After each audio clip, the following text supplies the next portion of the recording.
L'Union régionale des organisations des personnes handicapées, UROF, a organisé ce vendredi 27 mars une cérémonie de remise d'attestation de fin de formation au profit de 75 jeunes entrepreneurs de la région de Ziguinchor. Cette initiative s'inscrit dans le cadre du projet AgriJeunes avec l'appui de ses partenaires. À chaque fois, on fait comprendre aux parents que ce projet-là, c'est le projet de la famille. Parce que la porte d'entrée du projet AgriJeunes, c'est l'exploitation agricole familiale. Qui parle d'exploitation agricole familiale, ça veut dire qu'il y a le chef de ménage qui est là, il y a ses enfants, il y a ses cousins, il y a ses neveux, il y a tout. Par exemple, si son enfant veut mettre en œuvre un projet, le chef de famille doit l'accompagner pour qu'il accède à la terre.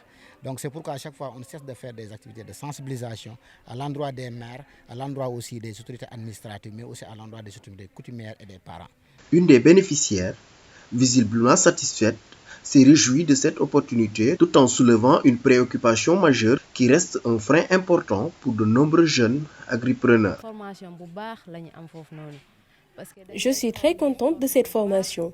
Il nous a bien formés. Moi, j'ai été formée en maraîchage et en aviculture. Ils nous ont aussi financés pour le démarrage de nos activités, mais le seul souci, c'est la majeure partie des jeunes agripreneurs, c'est l'accès à la terre. Pour évoluer dans l'agriculture, il serait nécessaire d'investir dans son propre espace. L'espace là où j'ai installé mon jardin et mon poulailler ne m'appartient pas. Imaginez un jour, le propriétaire me demande de quitter. Nous sollicitons vraiment qu'on nous aide à trouver espace propre à nous pour bien mener nos activités.